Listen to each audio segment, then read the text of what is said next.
So welcome back to another video. We're here on my balcony in Toronto. Hope you're enjoying the view. Today we're going to be talking about specifically getting exactly what you want and the fastest way to actually achieve that. So the reason I want to record this video is because I notice a common theme in a lot of the things that I say and a lot of the issues that people come to me with, which is that they feel like they have something to give. They feel frustration internally.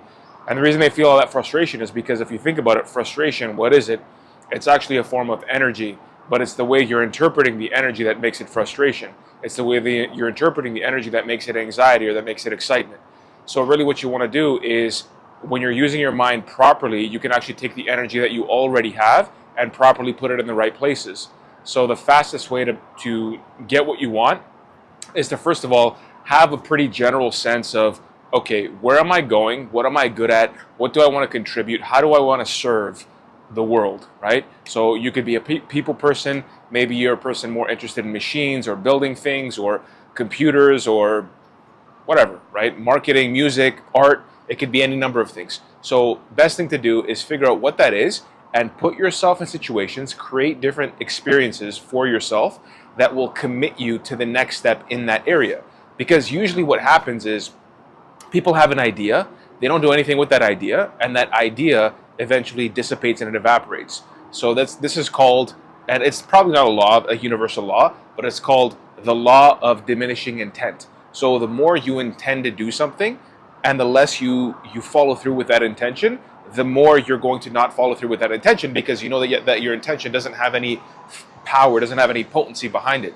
So what you want to do is take that intention that you have and commit yourself to doing something that's going to fulfill on that intention. So what do I mean by this?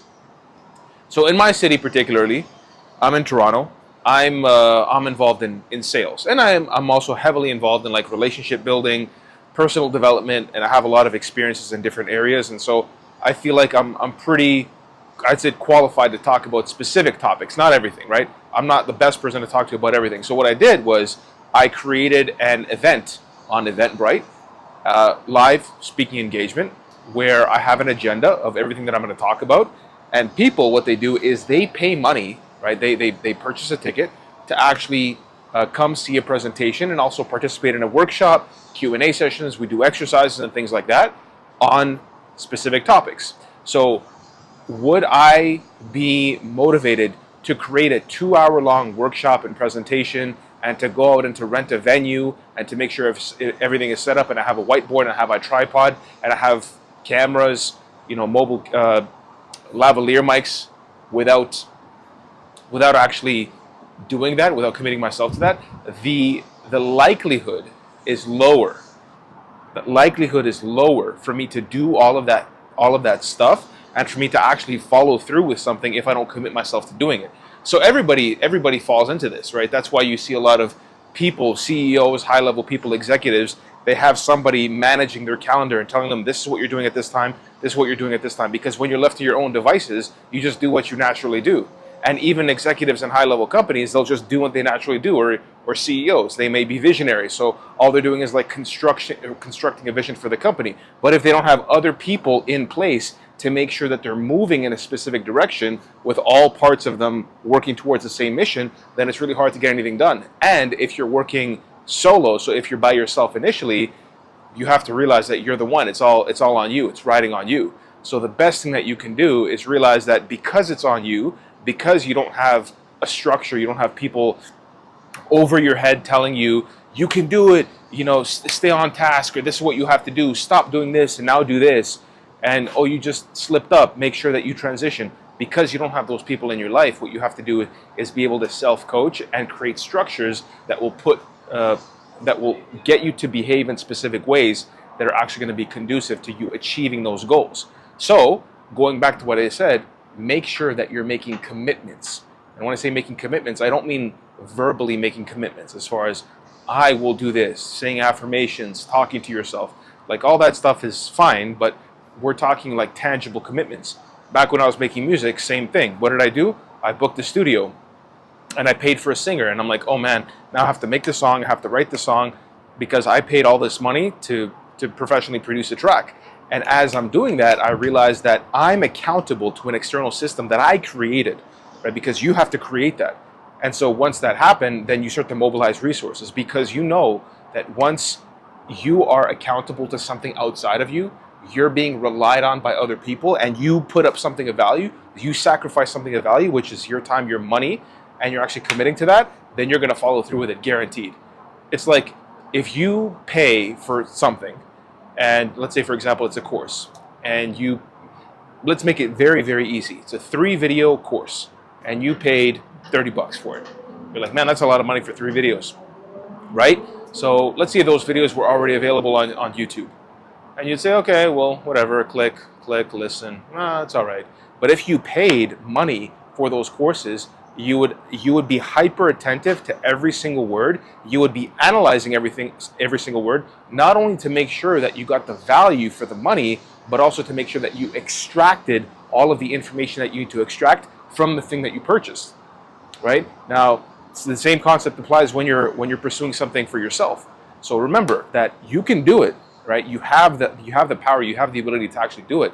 But the thing that you need to do, that you must do, especially when you don't have anybody there, you don't have like other business partners that you're accountable to them, and you don't have other partners in your business or whatever you want to pursue, is make sure that you're putting yourself in situations that you're going to have to perform, right? The same example I gave for people that maybe have social anxiety, the exercise that I described was, if you have an issue with talking to people in public, take out a $100 bill, go to the bank, take out $100, and tell your friend, or your friend can tell you, if I don't approach this person, you will keep that money, right? And I have 5 minutes, right? You got 5 minutes to approach this person. If you don't approach it, they're going to keep the money, and they can spend it in front of you for them, for themselves, not for you.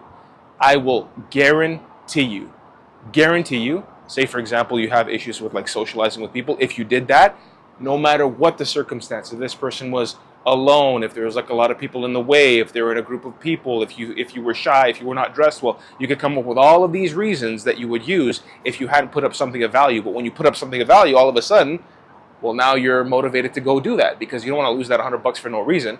So you're keeping yourself accountable to an external system. But you had to do that for yourself. So you had to be the person that willingly made the decision to say, okay, this is what I'm going to do. So that's why you hear all this talk in today's culture of nobody's going to come save you, nobody can save you. Yeah, that's true. Nobody can, because you're the one who has to make the decision. But the best part is that once you make that decision, more opportunities present themselves to you, and you're going to start to engage different parts of your brain to actually move you in that direction. Once you construct a vision, then what you see is going to be oriented towards what it is that you're actually pursuing. So you're going to be more attentive to things that are actually opportunities as opposed to noise. So you're going to be less inclined to do things that are just noisy and inhibiting your growth. So hope that was helpful. These are some practical tips for you to actually determine, number one, what it is that you want. So really reflect on, your skills, your strengths. What are you good at? What do you gravitate towards? What do you find yourself naturally interested in? And then put up commitments, make sacrifices, and do something tangibly to hold you to those actions. So that way you're actively moving yourself forward. You're actively moving yourself forward. So that's it for me. I hope this video was helpful. I hope you enjoyed the change of scenery, because normally I record these videos inside on my desk. And that's it. If you like the video, make sure you like it, subscribe to the channel, and sign up for the school community as well. I do 2 group calls every single week, Tuesdays and Thursdays at 12 p.m. Eastern. So if you want to speak to me personally, make sure you join the school group. It's free. And that's it for me. Until next time, I'll see you soon.